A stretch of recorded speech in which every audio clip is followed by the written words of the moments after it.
Welcome to my week 31 through 33 pregnancy update for baby number 3. Yeah, it's getting close now. It's kind of strange. Today, or I think tomorrow I am 1 week away from the time in the pregnancy where I actually gave birth to Tyrion. So today I guess I'm 1 week away from when my labor started, which just seems insane. And I don't think that this baby's going to come that early, and we're definitely hoping that she doesn't, because we want to keep her in for as long as possible, at least until like week 37. But you never know, and it's just crazy to think that with my first kid, or my first pregnancy, at this point there was just 1 week left, which I had no idea back then either. Anyway, I'm gonna move on. Symptoms, I guess. I am having pretty much the same symptoms, I would say, as the last time that I did an update, which was at week 30. I'm having a lot of pain, and that's increasing like day by day. I'm having lots of like pelvic pain in my hips and my back, well, lower back, I guess you could say, and definitely right smack dab in the middle, so to speak. I've tried to explain it to Michael, and I remember saying this with the other kids as well, at least with Theo, that it feels like she is pushing her head down. It feels like she's trying to get out, just because the pain is so, it's very strange. But it's very painful. It's kind of like lightning crotch, but more like all the time-ish, while I think lightning crotch, which is not an official name for it obviously, I think that's more like smack, you get the pain and then I guess it goes away, but this kind of just sits there and hurts. And I don't know if it's baby doing something or if it's just everything like getting ready for labor, but either way it hurts.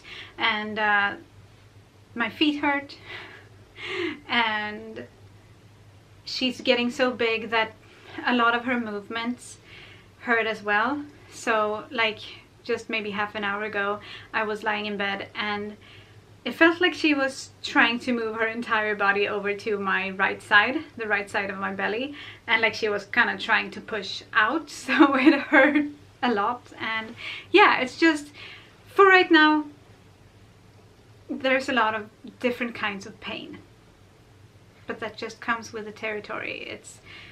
I'm sounding like I'm whining, but that's kind of part of talking about the symptoms, because most of them are not good. And it's just, it is what it is. And I'm not trying to complain, it's just that's kind of how it turns out usually. Let's see if I have any other symptoms that I've written down. Oh, fatigue. I feel like I'm a bit more tired than I was a few weeks ago. But it kind of varies on the day, and I guess that also depends on what I've been doing that day, if I've been working or not, and that sort of thing. So it kind of goes up and down. I watched my 33-week pregnancy update with Theo, and I said in that video that I was just tired all the time, that I could not have enough sleep. Didn't matter how much I slept, I just needed more sleep. And I don't really feel that way right now. Maybe just some days. So that's good, I guess. And Braxton Hicks, I have them still. I don't think that they've increased or anything. I do get Braxton Hicks every day, but it's manageable and it's not painful. That's one thing that's not painful. I'm peeing a lot. I feel like it's more and more every day. Like, not a lot, but more often. And I usually get up to pee at least once, sometimes twice a night now, and it's just, the second I stand up, if I've been lying down or like sitting comfortably and I stand up, it never fails. I instantly need to pee. Which is just interesting. Restless leg syndrome is unfortunately still very, very prominent, especially in the evenings. I am taking the magnesium that my midwife not rejected, recommended. But I don't think it's doing anything. I mean, obviously it could be even worse if I didn't take the magnesium, I don't know, but I don't think it's gotten any better. And then the last thing that I've written down in the symptoms category, which I guess it's a symptom, is weight gain. I haven't weighed myself this week, so I don't know exactly what I weigh, but for the past few weeks I've been gaining about half a pound, or what's that, a fourth of a kilo each week, and I'm definitely getting really close to the kind of maximum of what they would want me to gain during the pregnancy, so I'm pretty sure I'm gonna go over that, unless she's born like now, but that's fine. I'm trying not to worry about it too much. It's just, it is what it is. And that's also connected to the next thing that I'm going to talk about, which is cravings. Right now I am craving a lot of sweet things, so obviously I'm gaining weight. Specifically, I want cola all the time, and I'm not a cola drinking person. When I met Michael, which is like 10-12 years ago, I didn't even like soda at all. I just hated the feel of the bubbles and everything. I hated it. And Michael's always liked cola, and somehow throughout the years he has just converted me. And during this, like, these maybe last 4 weeks of the pregnancy, or past 4 weeks of the pregnancy, my cola cravings have just gone through the roof. I'm craving cola every day, and especially at night, in the evening. I want cola, which is horrible because I didn't say before, but I still have heartburn, and it obviously gets worse when I drink cola, so it's just a really bad situation. But I want cola all the time. Anyway, I also am kind of going crazy for grapes, which is better. I mean, it's a lot of sugar, but it's definitely better for many reasons than cola. So I'm having a lot of grapes. I'm also having like mini tomatoes, so I guess just small sweet things, and yeah, most sweet things sound good to me right now. And I'm eating a lot, which is also normal when you're pregnant, but I'm trying, other than the cola, also some muffins every here and there, but yeah, I'm trying to eat healthy, at least during like normal meals. I have healthy habits. It's just the evening cravings that kind of make it not so healthy all the time. But let's move on from that. That's it for cravings.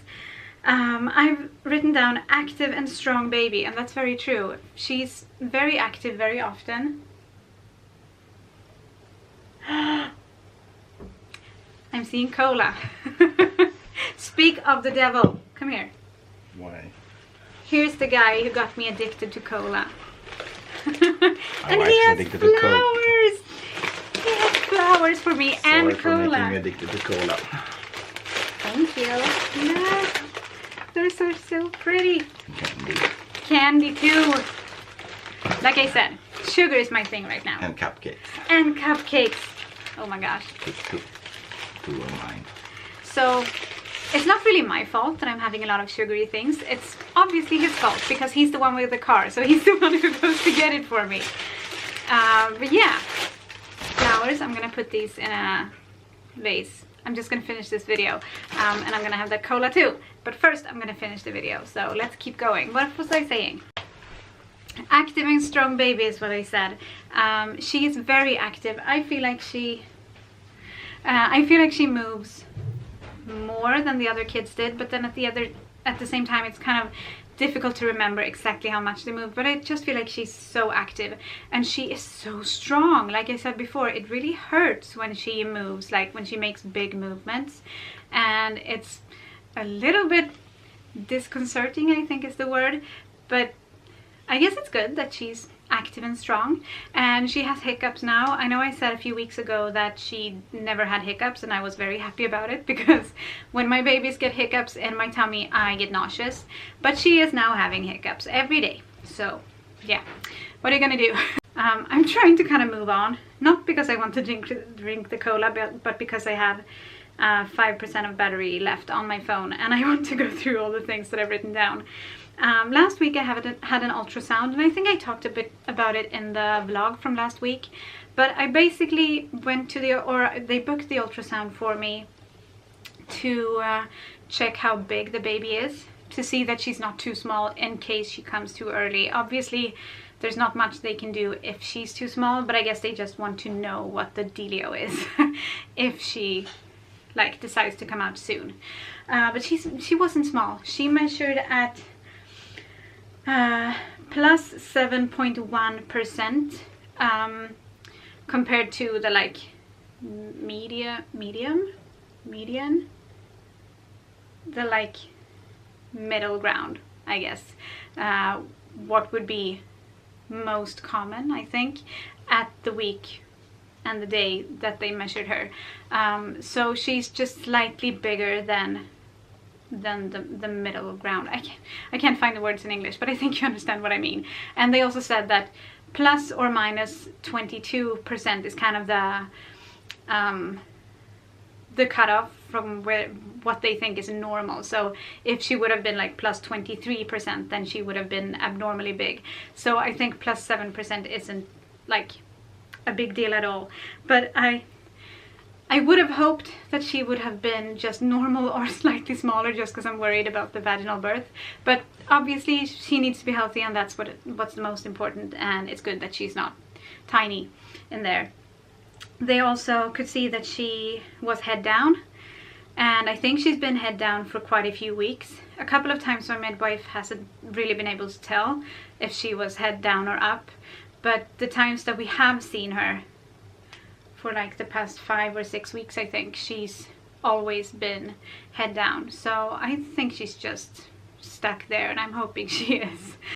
Oh, the next thing is kind of exciting, and this is something that was decided like finally just a few hours ago. I am officially on parent leave now.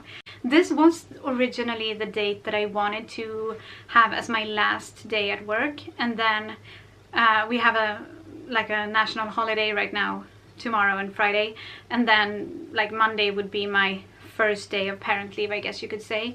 And that's still the plan. It's just I haven't gotten an answer from the agency, or I don't know what it's called, but the people who decide if you get parent leave pay, or yeah, whatever, if you get that. So they still need to decide if they think that my job is hard enough that I deserve getting paid for just staying at home for the last few weeks. And I had kind of waited and just said that if I don't get the answer by Monday, I'll just keep working until I get their answer. But I just felt today that I can't do this anymore. I felt like I wasn't enough in any area. Like when I was working, I couldn't do all the things that I need to do, and I couldn't keep up with my work, so I wasn't doing enough there. And then even though I just worked 4 hours a day, once I got home I was just completely destroyed, and that's the way it's been for a couple of weeks. So I just felt like it's time. And so right now I'm kind of in limbo. I'm hoping that I will get pay for being at home, but I don't know yet. I'll probably know next week, and if I don't, I'll just have to solve it some other way, because I really need to be at home and rest. And also because we don't want the baby to come early. I don't want to overexert myself or anything. So yeah, I'm on parent leave. It's exciting and kind of sad at the same time, because I'm gonna miss my job and all the kids that I work with. If you don't know, I'm a preschool teacher, and I'm gonna miss my co-workers and everything, but I'm gonna go visit them.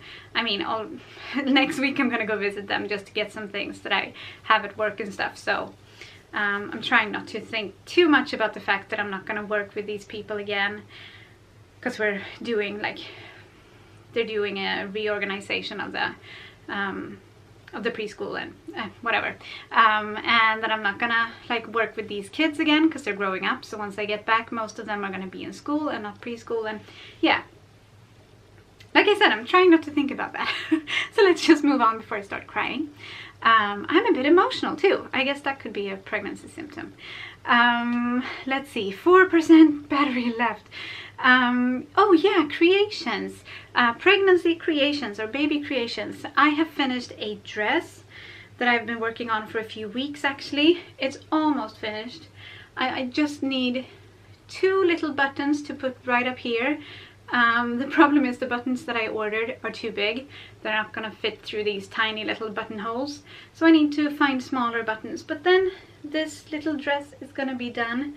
I don't think it shows very well on camera, but it has this actually kind of tricky, intricate pattern that I had to redo several times because I just misunderstood the pattern and everything, but I'm very happy that it's finally done. I've also almost finished a cardigan. I just need some buttons for that as well, but I'm going to show that once it's done. And I have also made a crib mobile, I don't know how you say it, but I think you know what I mean.